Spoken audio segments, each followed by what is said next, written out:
The following materials were developed as part of a program to aid in establishing an effective governmental response to the threat of international and domestic terrorism in Puerto Rico.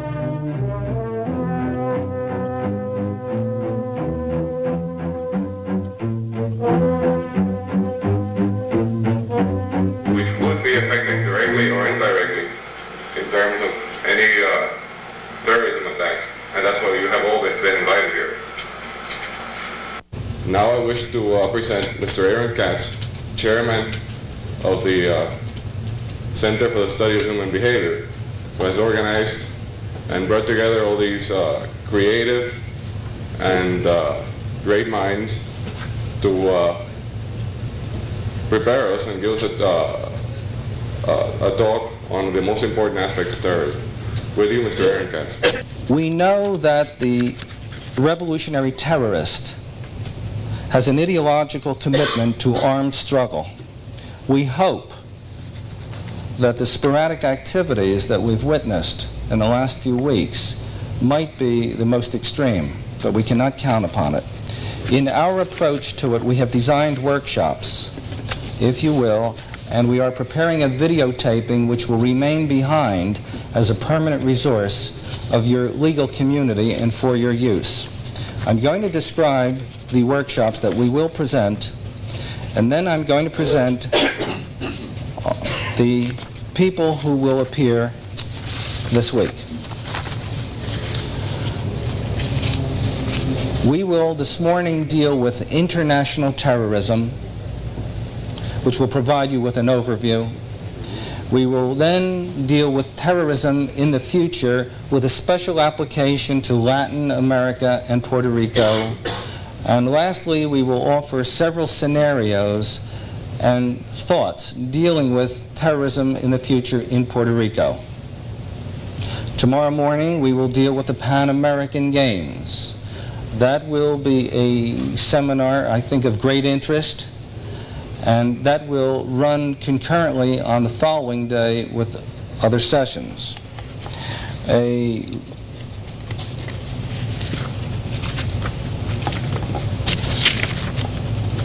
rapid cross-section of the materials that you will be offered will include a workshop on riots and strikes, the role of the Attorney General's office as an administrator, as a public prosecutor, and as a broker of experience, being able to channel the needs of the security community and make it intelligible to the legislature and bring out the tools that the security community needs to be effective and the tools that the prosecutor's office may need.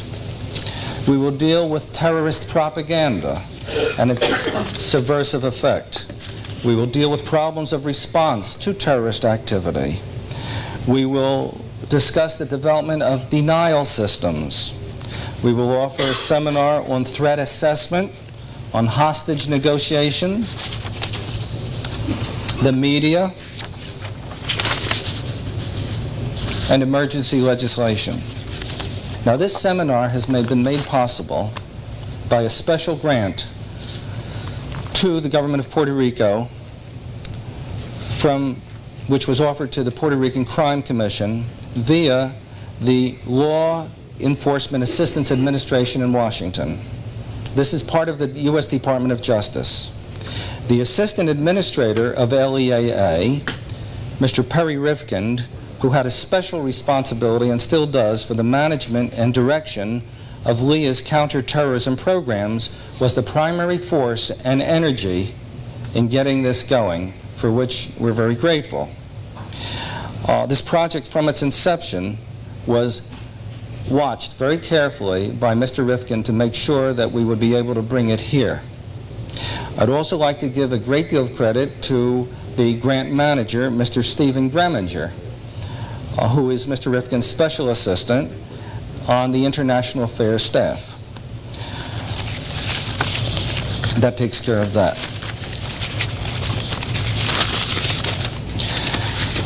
We are going to start the first seminar on international terrorism after remarks by Ambassador Anthony Quainton. Mr. Quainton, who is here this morning, was kind enough to come directly from Washington for these workshops. He is the principal and ranking American official dealing with this subject. He is the director of the Office for Combating Terrorism, Department of State, and chairman of the National Security Council Working Group Committee to Combat Terrorism. He formerly served as ambassador to the Central African Empire. I think his remarks will be most germane and particularly useful. Ambassador Quainton.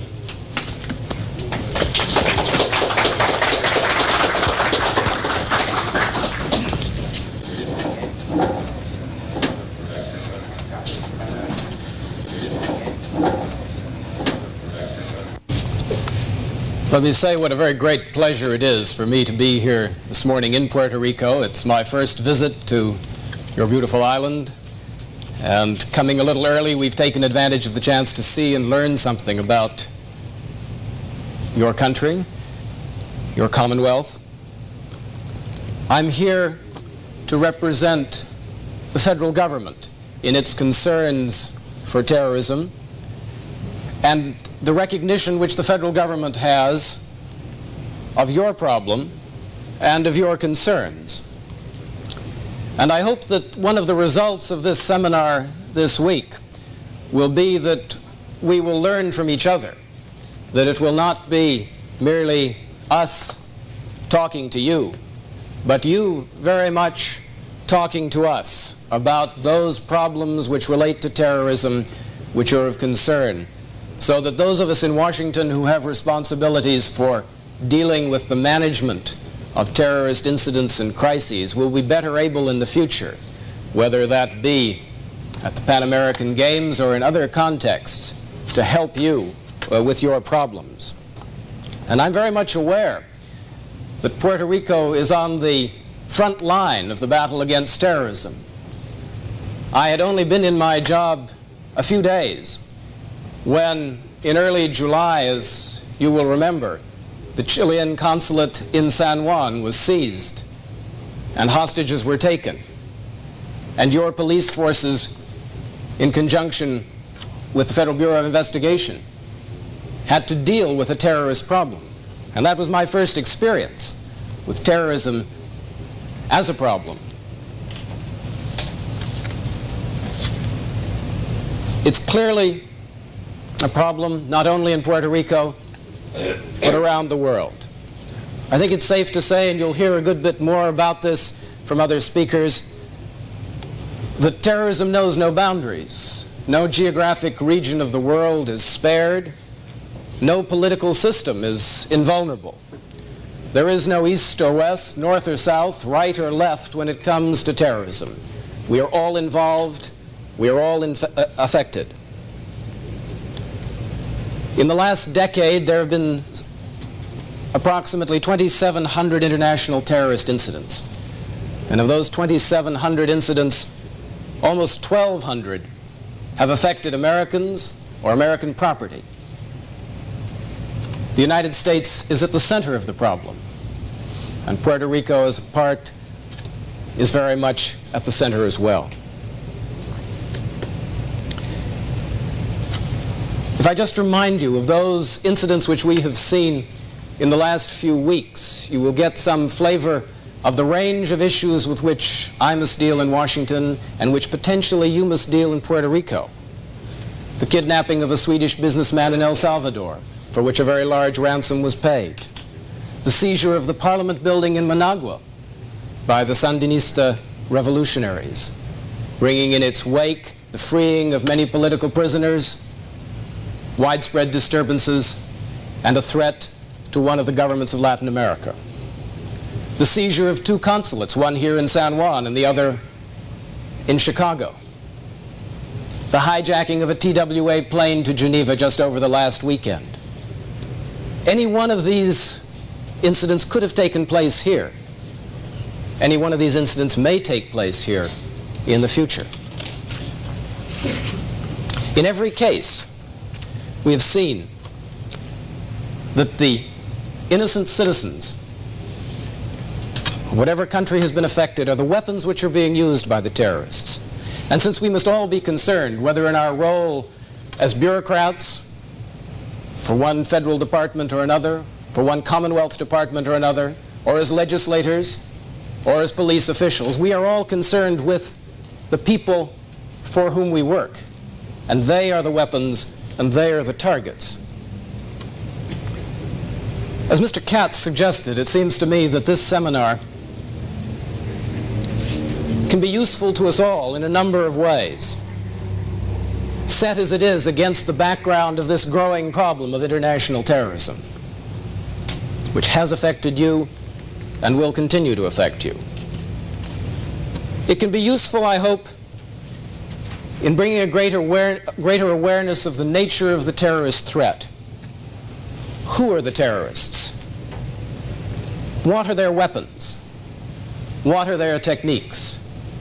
How are their activities likely to evolve in the future? It can be useful in focusing our attention on the points of vulnerability in our own society. And we're not just talking now about the Pan American Games, which is a particular point of vulnerability, but we're talking about a whole range of problems. Airports, cruise ships in the harbor of San Juan, power stations, consulates, parliaments. But our vulnerabilities are not just vulnerabilities which can be protected. If we are to be effective, we must look to see whether there are vulnerabilities in our planning, in our ability to respond. Do we have the necessary legal authority in which to deal with terrorism? Have we done the necessary forward planning to deal with a terrorist incident? Do we have the necessary liaison structures between different departments of the Puerto Rican government, between the Puerto Rican government and the federal government, between the Puerto Rican government and the federal government and foreign governments if they should be involved? In essence, are we ready? And the third thing that I would suggest that this seminar might usefully do is to consider how we organize ourselves to respond appropriately to the terrorist problem. To ask ourselves whether we have adequate intelligence about the threat, so that we're aware of who the likely terrorists are, that we have indeed established the appropriate liaison structures, and that whatever response we work out is a response which is appropriate to the threat, which does not result in any of the players at any level of government overreacting or underreacting, and that whatever we do in the context of the civil and constitutional rights which are at the very foundation of the society we are trying to protect against the terrorist threat. I'd like to say a few words about the federal role, what we can do to help you, and how we are set up to help you. How are we organized? Since 1972, when the Cabinet Committee on Terrorism was first established, there has been a growing awareness that the federal government needs to be better organized to deal with the terrorist problem. In September of last year, the entire structure of our response was reorganized, and under the direction of the National Security Council, a special coordinating committee was set up to deal with all crises, and under that special coordinating committee, a working group on terrorism chaired by the representative of the Department of State, myself, whose deputy chairman is the representative of the Department of Justice, Mr. Thompson Crockett, who's at the back of the room and who's with us for part of this week. This structure of a working group, which has at its head an executive committee on which are represented the Departments of Defense and State, Transportation, Energy, the CIA, the Joint Chiefs of Staff, the Justice Department, the FBI, the key agencies of the United States government who have a concern and who have a responsibility and who have a capability to deal with the problem.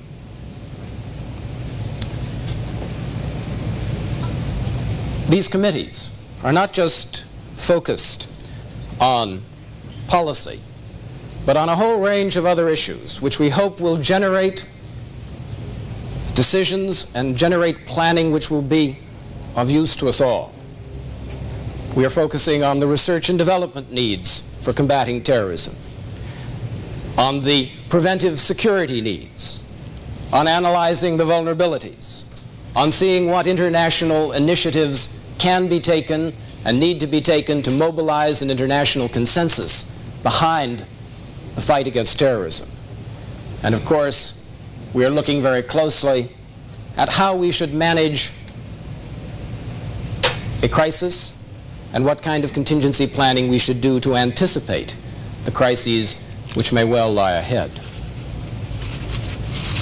We're trying, and I would be less than honest with you if I didn't say we have a long way to go, but we're trying with all the dispatch of which the federal government is capable to develop a comprehensive program which will permit a selective and a flexible response to any terrorist incident which may arise, within a framework of the basic policy, which is one that we will not make concessions to terrorists. And that, of course, lies at the very heart of the United States government's view of terrorism.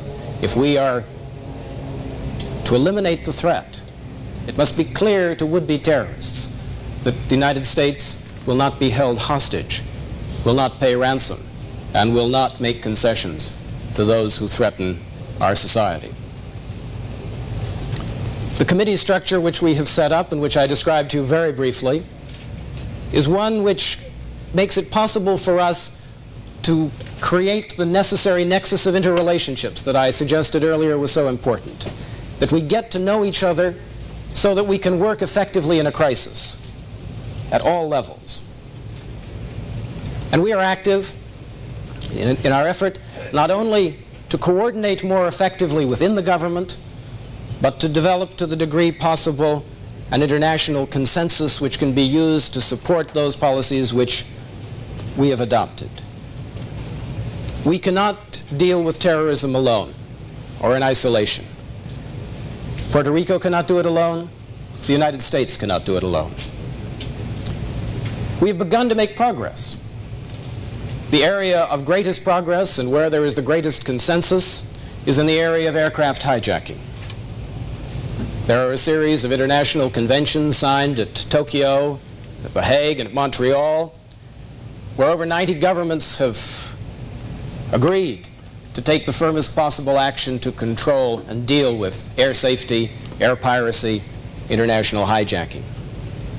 Last November, at the United Nations, there was a consensus resolution of all countries that greater efforts should be made in this direction.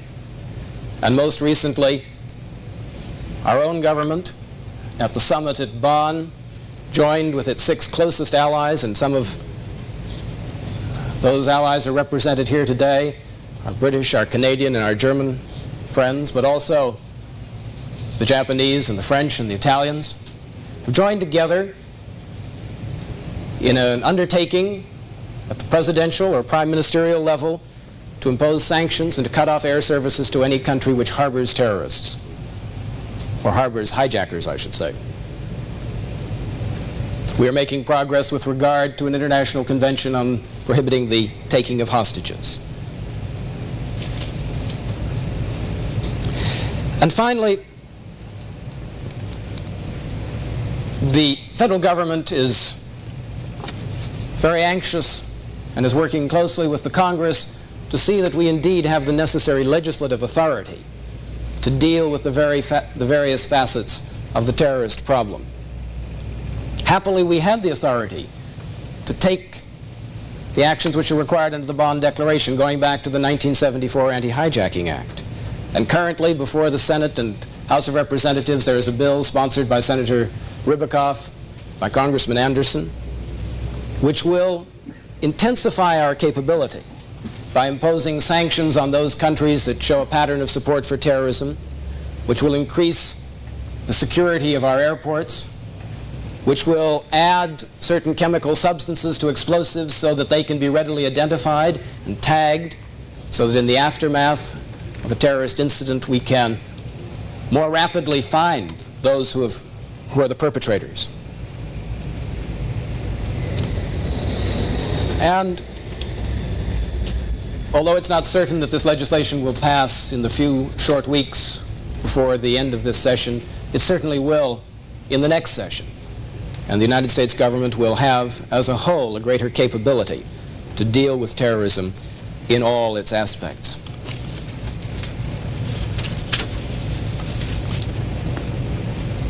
And finally, we are doing what is the most difficult of all, or we are beginning to do, to try and address the underlying causes of terrorism. I could not pretend that that is an easy matter. But clearly, if terrorism in the Middle East, terrorism by the Palestinians, is to be brought to an end, some resolution of the Arab-Israeli dispute must be found, which will encompass the legitimate demands of the Palestinian people. And it is to that purpose that President Carter will be meeting with President Sadat and Prime Minister Begin in just a week's time at Camp David.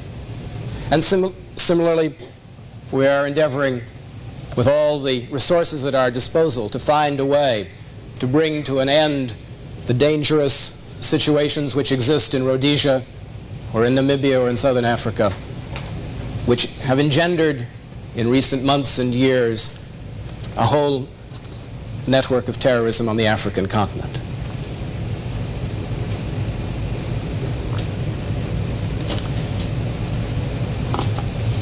I would like, in conclusion, because much of what I have said will be elaborated on by those who come after and who are indeed experts in this field, and I am someone who is trying to learn about the problem and look forward to the presentations as much as I know you do. But the one message I would leave with you, coming from Washington for a few days to the island of Puerto Rico, is that we see that your problem is our problem, that the federal government faces the same threat as the Commonwealth government does, that we are there to help you in any way that we can within the limits of our resources and within the limits of our legislative authority, that we welcome your suggestions, and I'm confident that you will let us know in the course of this week what are your concerns, so that the machinery for policy making and coordination which exists can be turned more productively to helping Puerto Rico. Thank you.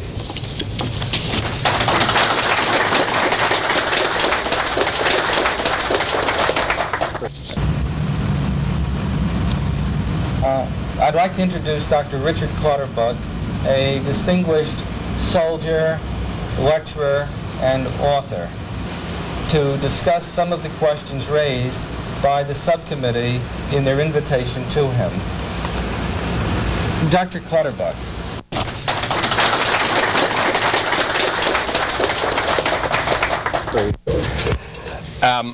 Will I be audible if I'm talking like this? Is that okay? Can you hear me? Forgive me for not using the podium. There are two reasons for this. One is that I'm hoping to project onto a screen, but the other is that I have never really trusted podiums, because another British general lecturing in America had a rather nasty experience when he was talking on the podium with his elbow like that, and he was unaware that it was on the wrong button, and that both he and the podium were slowly sinking into the floor. So I thought I would not risk that this morning. Now, as you've heard from Mr. Katz, there are dialect problems. I particularly apologize that I should launch you into the worst dialect problem of all with my English accent. I don't do it just to annoy. I can't help talking like this. I'm awfully sorry. Now, it's my honor to introduce the first workshop on international terrorism. And as you'll notice, all of us all 5 of us come from different countries. So at least we are being international in that respect. Our views may differ. Indeed, I hope they do. The aim of this workshop is discussion, and I'm very conscious that I'm not talking to an academic audience, an audience that deals in theory. I'm talking to an audience of professionals, and therefore I shall try to make what I say as near the ground as possible with the maximum number of nuts and bolts. And the whole idea is, I hope, that you will come back and challenge and criticize from your professional experience what we have said, and it is from this discussion that the value will come. Now, shortly will come a moment of truth when I will try and make this machine work. I have studied the famous ancient Chinese philosopher Sun Tzu, and some of you may know Sun Tzu's famous quotation, philosopher and general. He said, "If you are short of troops, beat drums and put out more flags." So I suppose if you haven't got very much to say, then bring your slides with you. So perhaps that's a modern version of that. Well, now comes this terrible moment of truth as to whether this is going to work, and indeed whether, if it does, you will be able to see it. Now, is this going to help or hinder? Can you read the size of print? Now, is that going to help or hinder? Is it readable at the back?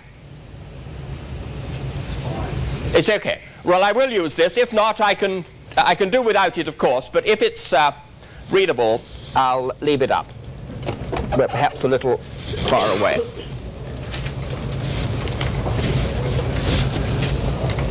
I can always push it up as we come to the end. Now, I thought, by way of my nuts and bolts, that I would try to draw some lessons from a number of very famous international terrorist incidents over the last 5 years, 6 years, with which you will be familiar because they were so well known, but from which I hope we may draw a few lessons. Now, the first was at Lod Airport in Israel, where 27 people were killed, mainly Puerto Ricans, pilgrims to the Holy Land, by a remarkable mixture of international terrorists and supporters. They were actually killed by 3 Japanese who had been initially trained in North Korea, who had then gone for specific training for the task and in their weapons to Lebanon, where they joined the Popular Front for the Liberation of Palestine. They then flew via France to Germany, where they were equipped with false documents, papers, as tourists, and they then went to Rome, where they picked up weapons, and those weapons were provided by the Czech-Slovak agency Omnipol, and they then smuggled those into their baggage on board an Air France aircraft. Now, in at least 6 countries, there were organizations willing to provide assistance, willing to provide those kind of services that I described. And that kind of fraternal assistance all over the world, which the Palestinians and others enjoy, is one of the problems with which we have to deal. Now, in the same year, I mentioned the Munich Olympics because I know that one of your prime concerns is the Pan-American Games coming up, and we have, incidentally, people here on our panel who have had experience of the Montreal Olympics and have studied the subject in relation to other major games or gatherings of this type. Now, the thing that I want to stress here is that the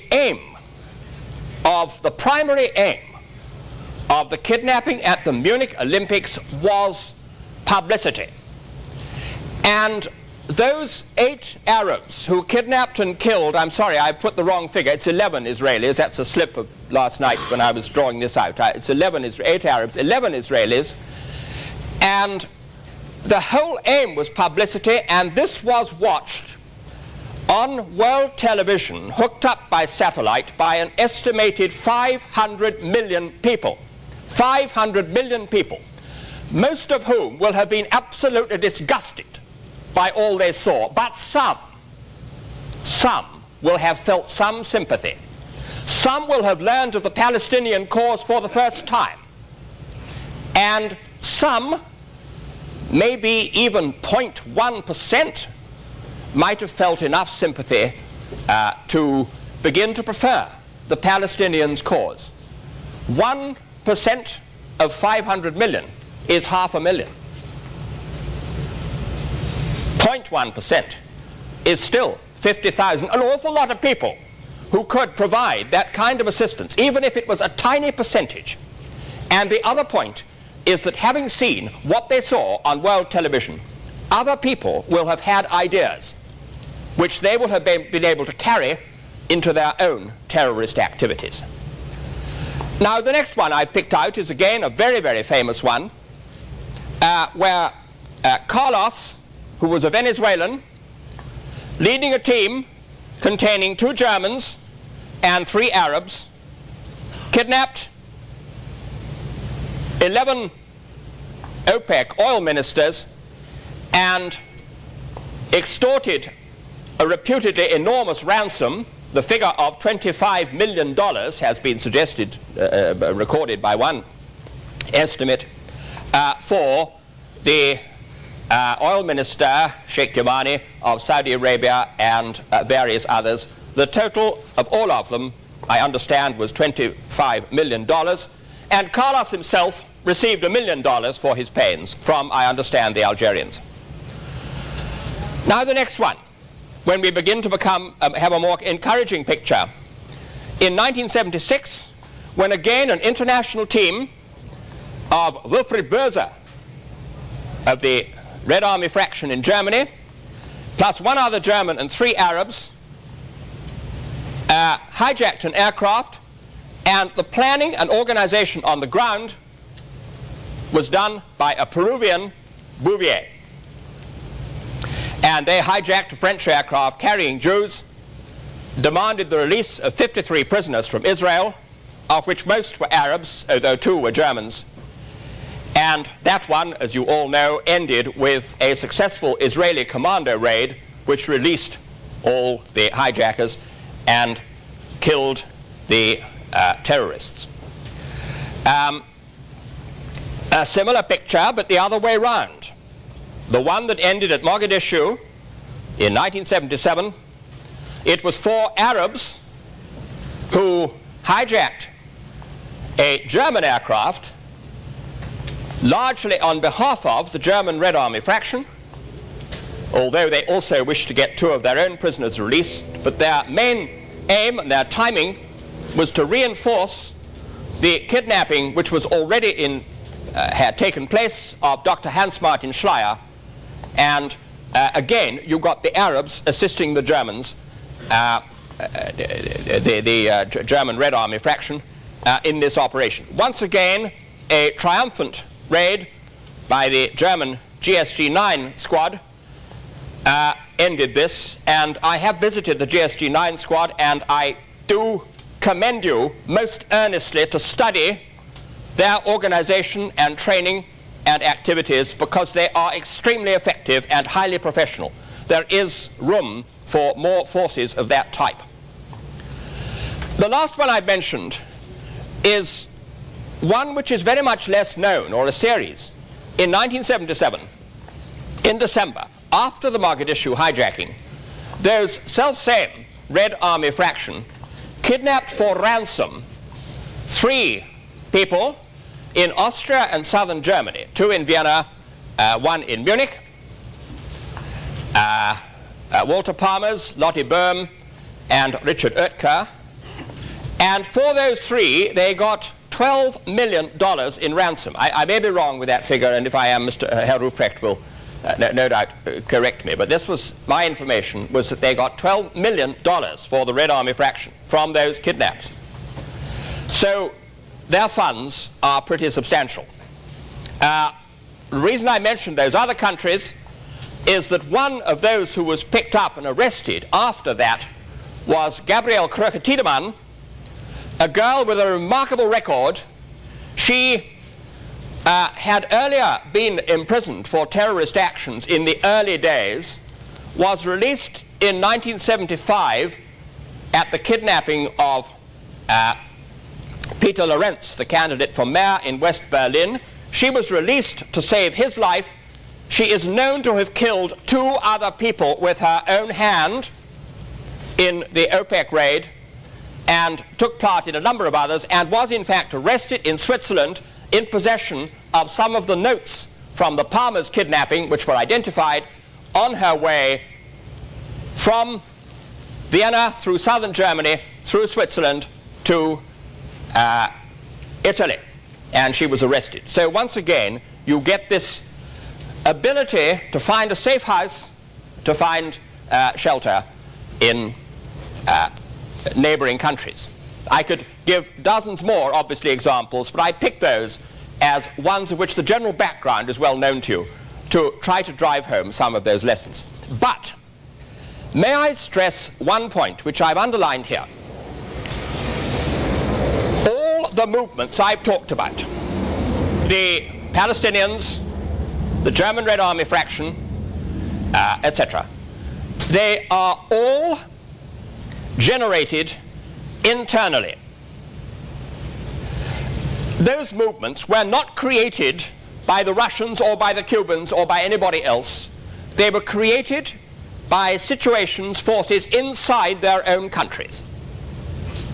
And outside governments exploited them by doing such things as training, provision of arms, money, propaganda.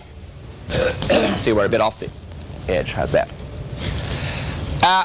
Also, as I pointed out, there were sympathetic groups in the target countries which provided things like a safe house from which to operate, things like stolen cars, local currency, false documents, and so on.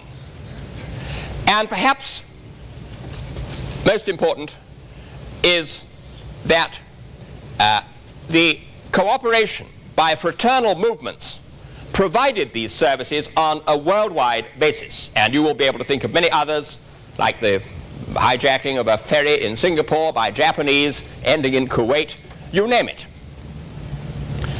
So I would suggest that for those of you involved in law enforcement, the dangerous thing to do is to focus your eye too much on the international aspect and gaze too closely at Cuba or Germany or Lebanon or somewhere, and not look at your own internal situation, because unless there is a conflict to exploit, then those who wish to exploit it will have nothing on which to work.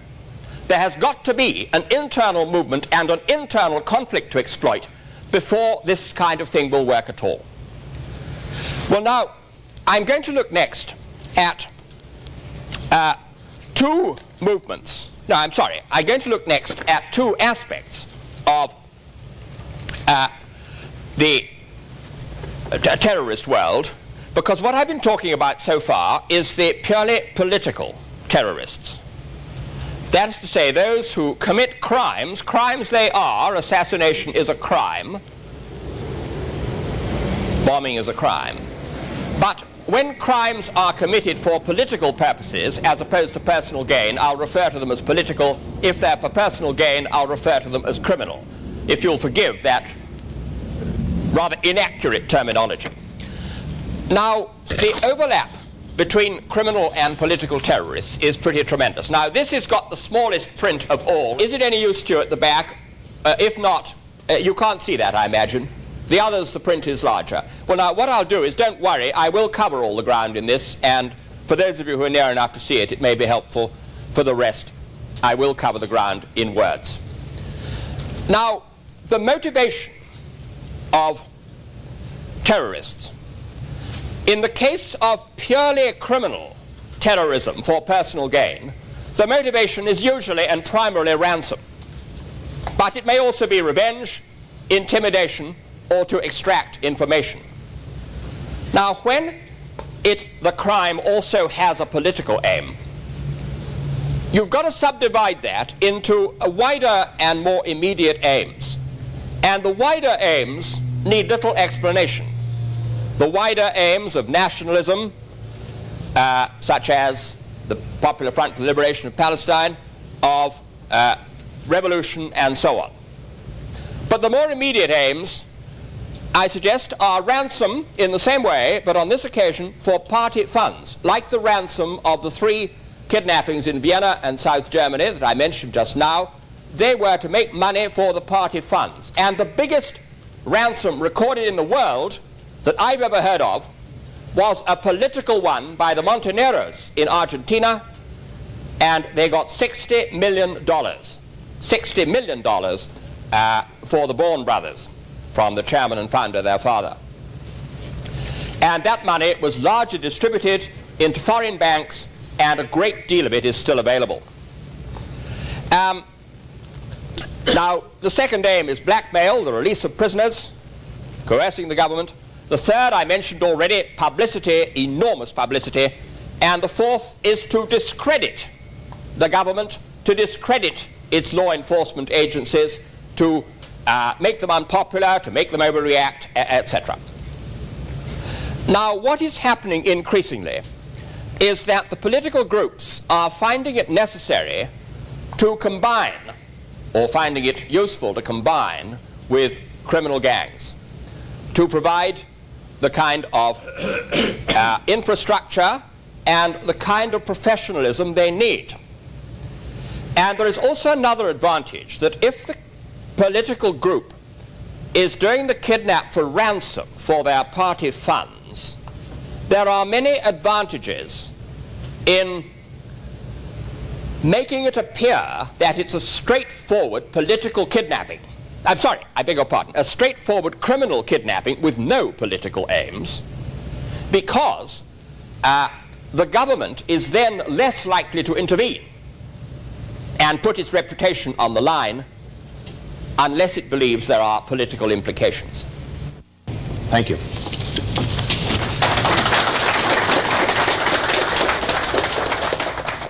This is the end of this reel. Please rewind cassette.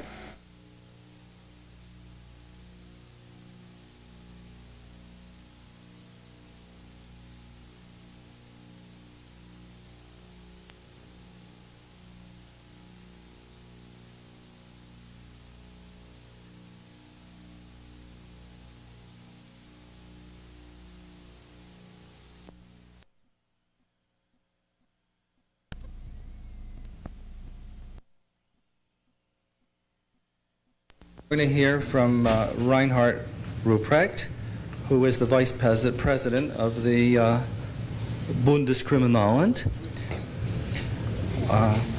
Reinhardt? First, a little bit about the development of German terrorism in accordance. I think the German terrorism is very similar to some terrorist groups in the United States and Japan and Italy, partially also in South America, but on the other side very different to forms of terrorism in France, in Spain, the Basque terrorism in Northern Ireland and Palestine, with its separatistic, religious and racial movements and motivations. As you know, the politically motivated German terrorism of the 17th of this century has its origin in the so-called extra-parliamentary opposition and the student protest movement in the last 60s. Most of the leaders of this movement march through the institutions, as we say. Some changed their role within the establishment, and some, only few, but some went in the underground. A date of symbolical significance for the subsequent rise of terrorism was the 2nd of June 1967, when a student in Berlin was killed in a demonstration that ended in violence.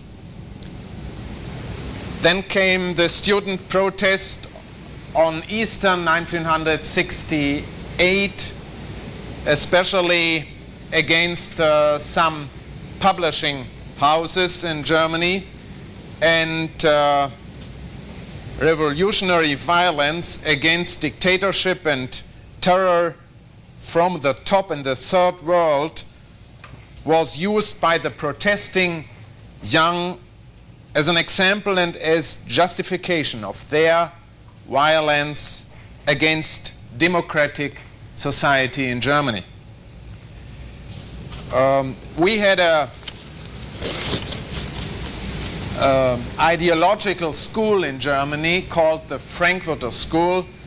One of the arguments of this school, especially of the philosophy of Herbert Marcuse, for the use of violence by suppressed minorities was used predominantly to justify violence against property and so-called recessive institutions in the democratic society. This development, also under the Vietnam motif and the motto, as you mentioned, rather set fire to a department store than run a department store, thus led to a case of arson in which a Frankfurt department store was set ablaze on June 1968. And this marked the cornerstone laying for the so-called Red Army faction, which soon began to play the part of strategic and intellectual leader of the developing terrorist groups. Then, during 1972, most of the leading members of the Baader-Meinhof gang, as the Red Army faction was called in the first phase after the leading people of this Red Army faction, most of the leading people were arrested, 1972. But then in Berlin, several anarchist groups combined to form another organization called the Movement of the 2nd June, which is inferior to the so-called RAF as far as programmatic intentions were concerned, but does not play second fiddle when it comes to brutality in action. This group is responsible for the murder of a judge in Berlin, van Drenkmann, the kidnapping of a politician in Berlin, Peter Lorenz, and the plan also to kidnapping a minister in Sweden, Mrs. Lejon. Then, in the following years, besides these two dominant blocks, some successor organizations and splitting groups were founded.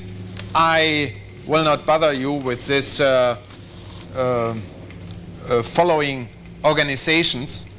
Instead of contemplating these groups, let us take a look at the present scene of terrorism in Germany. Nowadays, there are three groups which are very dangerous. As I mentioned, the Red Army faction, the hardcore of which seems at these days to be more abroad than in the country after the brutal attacks of the last year, where they murdered the Attorney General of Germany together with two men who accompanied him, where they kidnapped and then killed the industrial man Schleyer, Mr. Clutterbeck mentioned, also together with four men who accompanied him and were killed, and where they murdered another man, representative of a bank, Jürgen Ponto. This was initiated by a relative of him coming in the house and giving him a red rose, and then they tried to kidnap him, and they killed him during the kidnapping. And beside this RAF, so-called RAF group, there is a movement of the 2nd June. Some of them are in these days before the court in Berlin. Till Meyer, one of the men of this group, was freed out of the prison and arrested in Bulgaria some months ago, together with other people, other members of this group. And last but not least, as the third form of organization, we have the so-called revolutionary cells.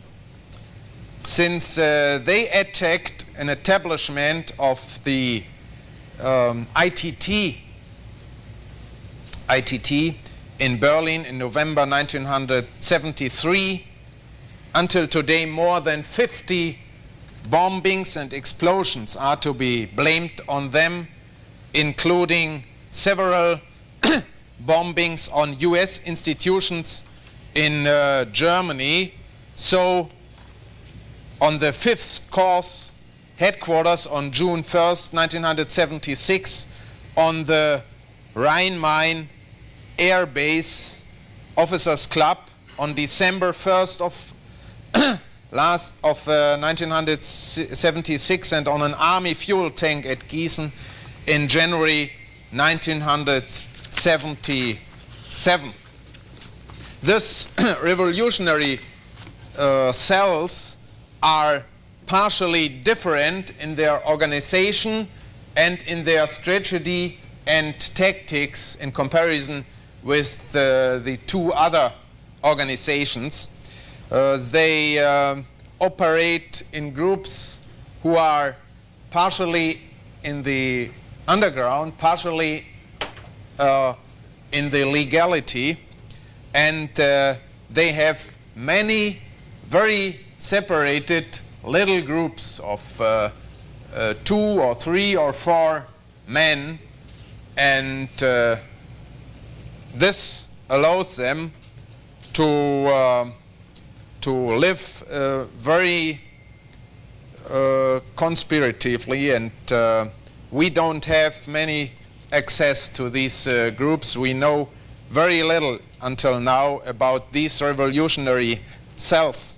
They always search social conflicts for their attacks and always confess, giving confessing letters after the operations, but they don't go over the step the nation cries. They mostly don't want to kill people, but to punish and to demonstrate by violence and by the publicity they get by this attacks. Their aim is, and that makes them also very dangerous, to build a bridge between the left-wing extremists in Germany who wait for the revolution but refuse individual terror before the revolution, before the time comes for revolution, to build a bridge between these organizations and the RAF with their terror, and they did not succeed until now to give weapon to the left-wing extremists, but that is their very dangerous strategy they have. The first aim for terrorist groups in Germany is to bring the revolution, to destroy this society without telling us which form of society shall follow after they have destroyed this democratic society in Germany and other countries. Their next aim is to press free the terrorists who are in custody, who are arrested and in prison. One of their aims is to punish representatives of the state, of the economic, of the society, and to punish also leading people of the police and justice and all these representatives in the government.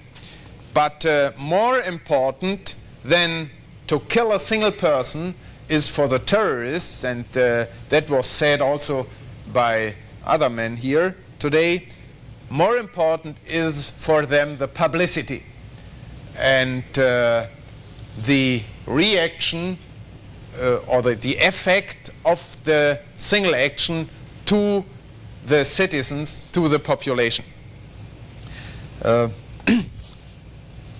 The terrorist type of the new generation, Mr. Clutterbeck told you that we have 3 generations since 1967. In comparison to this beginning terrorism, we see in this 3rd generation a lack of ideological declaration. Within the political conception of the 1st generation, we had the contrary philosophies of anarchism and of Marxism combined in an ideological mixture of extreme brisance.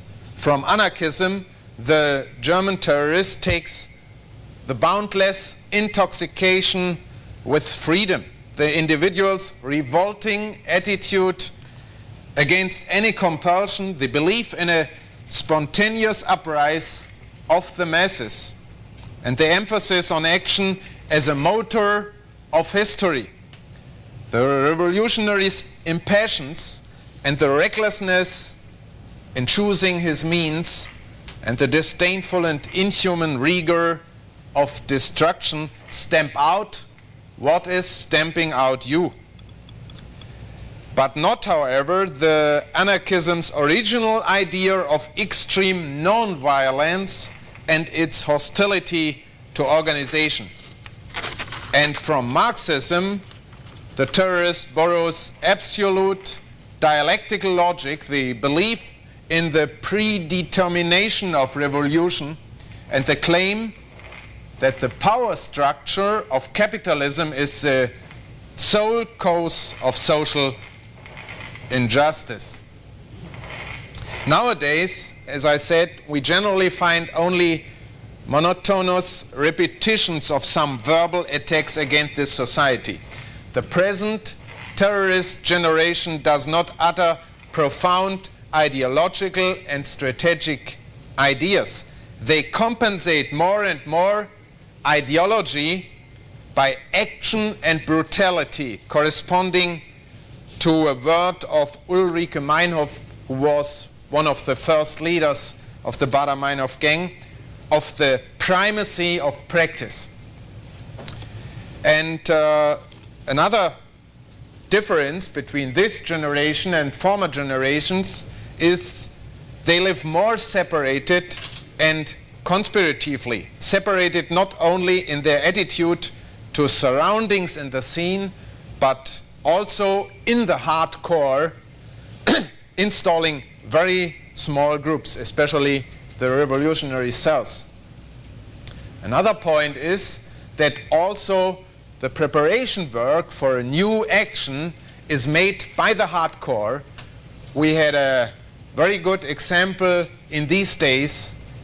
3 men of the hardcore, Willy Peter Stoll and Adelheid Schulz and Christian Klar, 3 men who killed also the Attorney General and Schleyer. These 3 men made their self preparations for the next attack we are waiting for. They rented a helicopter and made several helicopter flights in Germany to find out some special things. They for himself, not by supporters, was this preparation made. And unfortunately, these men who were observed by the police were not recognized. You can ask me why this could happen, but I will you give the pictures we had of these people, and on the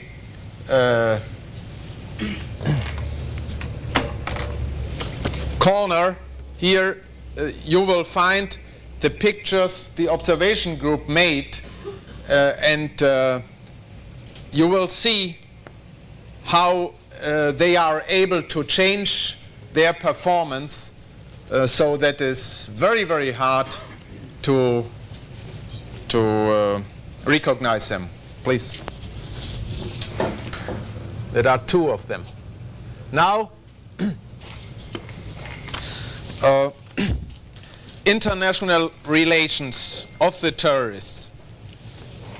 As I told you, have no evidence. I really have no evidence that there is an international center for all or the most terrorist movements in the world. But there are, with growing tendency, international links or transnational links and relations in variant forms and kinds. Let me give you some examples in various steps.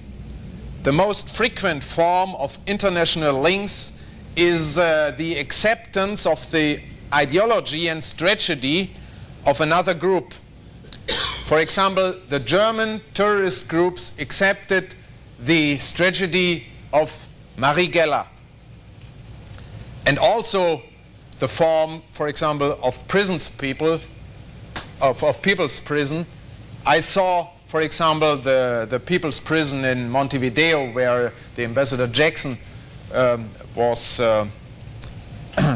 held as prisoner, and they are very similar to the People's Prisons, for example, in Berlin, where Peter Lorenz was in the hand of terrorists.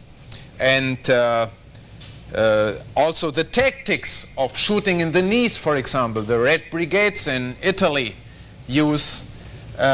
were taken from German terrorist groups. So the revolutionary cells shot in the legs 2 legal defendants in consuls in Berlin in the Lorenz process some weeks ago. The next step is that terrorists use the liberality of international traffic and tourism and the very open borders in the Western Hemisphere for fleeing, for finding regeneration rooms in another country, for buying weapons, getting passports, other documents, and other logistic assistance. In the last month, for example, German terrorists of the hardcore of the RAF and of the 2nd June movement were arrested in Sweden, in Switzerland, in Netherlands, in France, also in the eastern parts, eastern countries, Yugoslavia and Bulgaria, which does not mean that we have evidence that the terrorists are directly supported by the governments of the Soviet Union or other countries in the Eastern world. One terrorist also was arrested crossing the border from Canada to the United States, Christina Burster, which is not a terrorist of the present hardcore of our organizations. And I learned that it is very difficult to get the extradition from the United States to Germany. The next step of international links and relations of terrorism is that they get logistic support by other terrorist groups in another country. Support, logistic support, weapons, documents, and also training. You heard and read about training camps in the Near East for not only for the Palestinian terrorists, but also for other terrorist organizations also from Germany. I would say another form is to get support by the government of another state, or at least, which is nearly the same, by an organization which is acknowledged by the government in another country. We have examples also for this form of transnational support and assistance. Another form is that the terrorists operate in another country, attacking embassies, consulates, or firms of the state they come from, or the state they are fighting against. I remember the attack of the German embassy in Stockholm by German terrorists, or the attack on the Israeli team in 1972 at the Olympics in Munich by Palestinian terrorists, or the IRA attacking the British army in Germany in the last weeks. We had in one night 5 bombings against institutions, buildings of the British army in Germany. Or the Croatian terrorists killing Yugoslavian people in other countries. Or the struggle between different Palestinian groups in other countries, from France to Pakistan. Another form in these steps of international relations is that terrorists attack consulates, representatives, firms of another country in their own country. For example, 1976, Ulrike Meinhof killed herself in a German prison. There was only a very weak reaction in Germany itself, but there was a burning circle around Germany, around the Federal Republic of Germany, from Trieste, Milano, Rome, Barcelona, Bilbao, Lyon, Paris, Brussels, bombings to German consulates and firms, industrial settlements, made not by German terrorists, but by sympathizing terrorist groups in these countries. The next and hardest form of international cooperation, and the most dangerous form, is the operation of a group with members of several countries. And you got some very good examples by Mr. Klatterbeck these days. I remember another time the attack on the OPEC conference under the command of the terrorist Carlos. in Vienna, or the hijacking of an Air France airplane to Entebbe, or the kidnapping of Palma, the kidnapping of Oetker, which is an industrial man in Munich. We don't have any evidence that this was made by terrorists with political motivation. But the kidnapping of Palma was made by terrorists, international terrorist groups, and we found money out of the ransom with many persons who were arrested in the last month. Or another form is of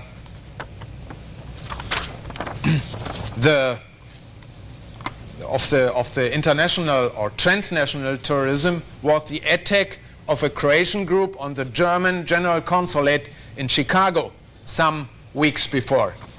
And in Germany also there operates an Armée Populaire des Opprimés au Zaire. Their last action was the explosion of a bomb in the night train express Bratislava-Paris during his stay in Cologne.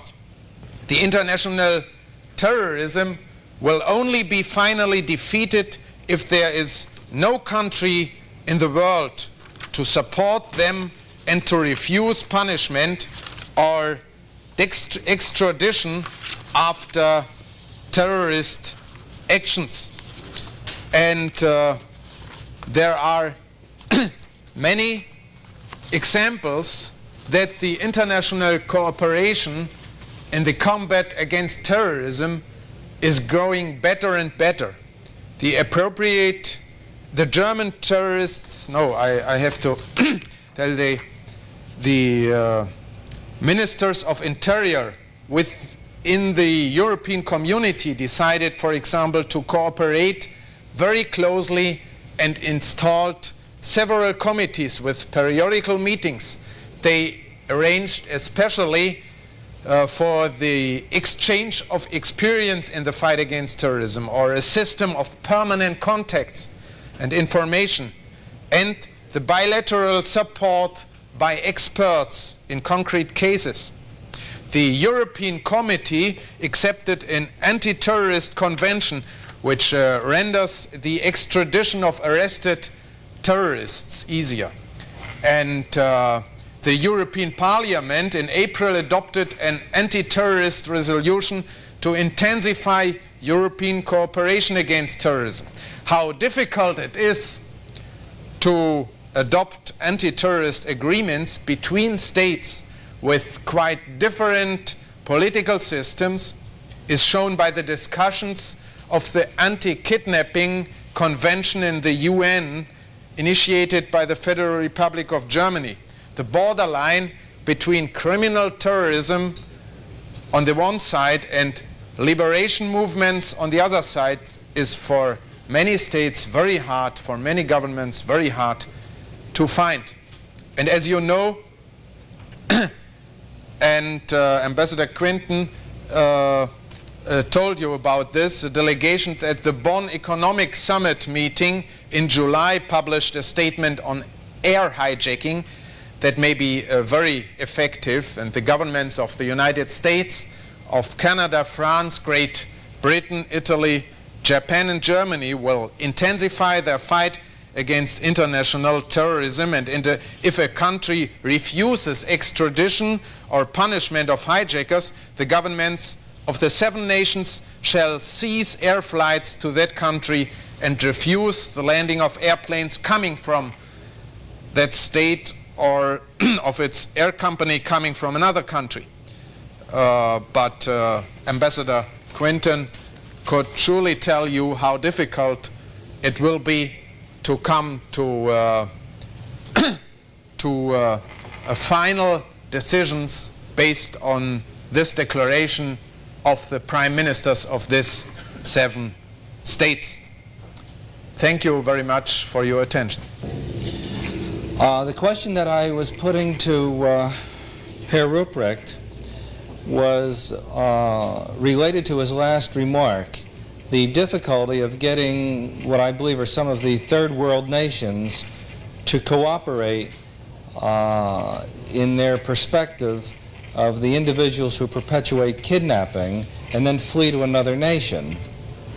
I know there is a tradition in Latin America, in Mexico as well, where they feel that if there has been a political basis for a crime, they will not extradite that individual.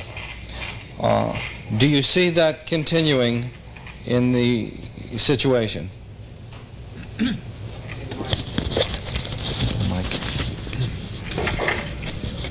Thank you. Yes, I see this difficulty also in the future, and I think the discussion in the UN committee shows how difficult it will be to find the border.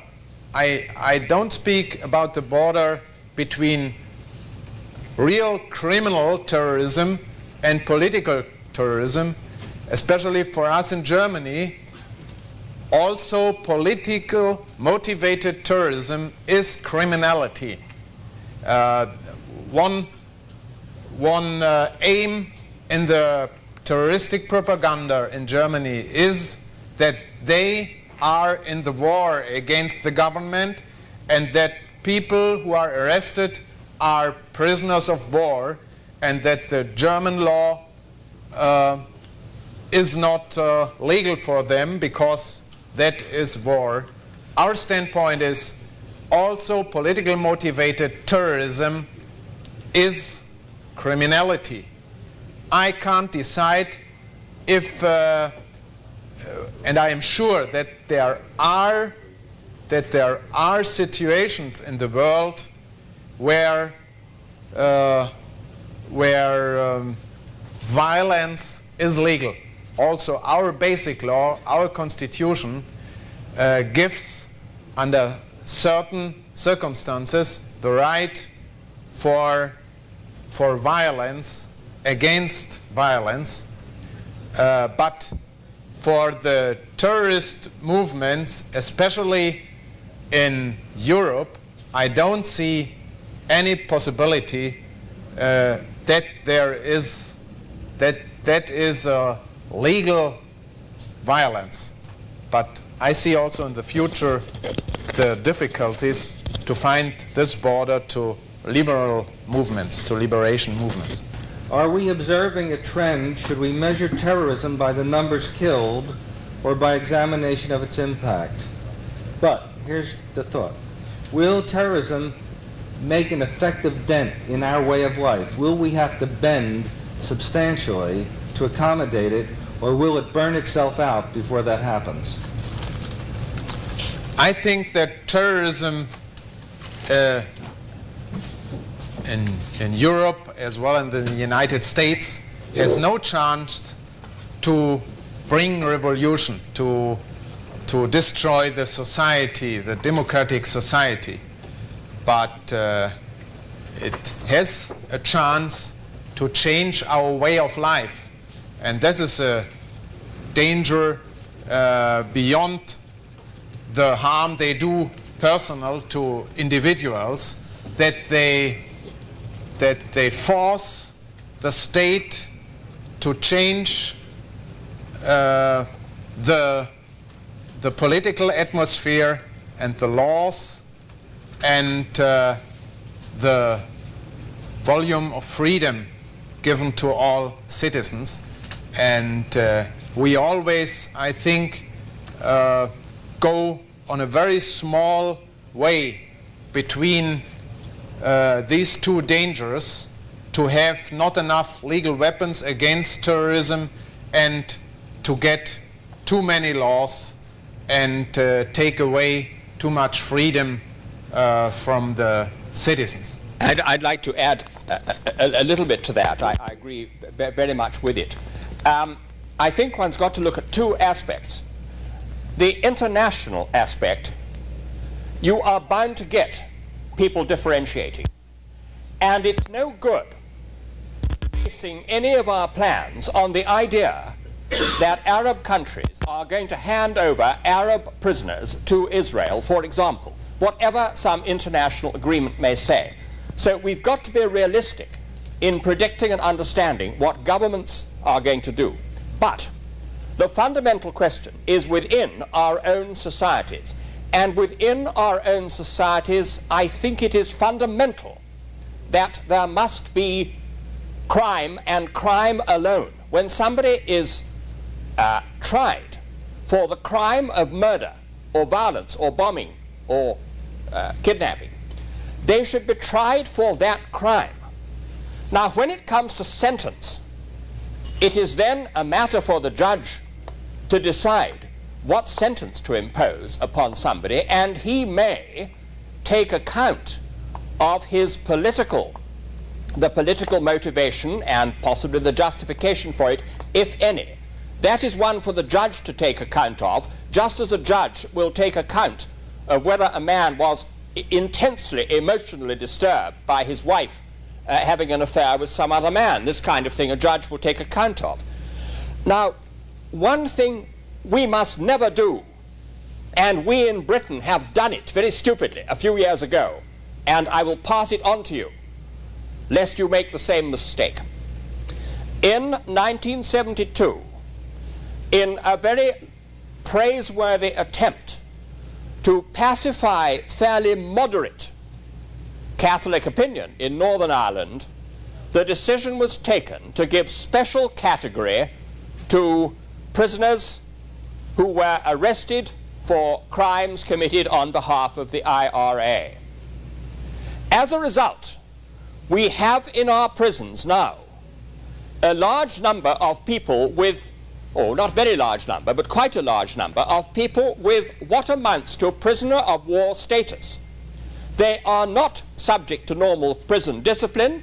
They live in huts with a platoon organization with an officer of the IRA in charge of them, and that officer of the IRA is the only channel through which the prison authorities can deal with those prisoners, because that is what they agreed to, and the result is that those prisons are training organizations. This is crazy. Now, you might say, let us wipe it out. We agreed with it, and we accepted it, but it is now wrong, so we will go back on our agreement. Well, already that is too late, because although for the last 3 years nobody convicted of a crime in Northern Ireland has been given political status, the IRA prisoners who are now being convicted, a large number of them are now conducting a campaign to refuse to cooperate with the prison authorities. You may have read about it. They refuse to wear prison clothing. They refuse to clean out their cells. They foul their cells. They will not slop out, as the prison term is. I don't know if you have the same one. They make a mess all over their prison cells, and they don't wash, they don't clean themselves, they do nothing. And unbelievably, a bishop, the primate of all Ireland, has come out in support of them in that activity. Now, those people are, every one of them, convicted of a crime, usually of murder, if not of bombing or of some other crime.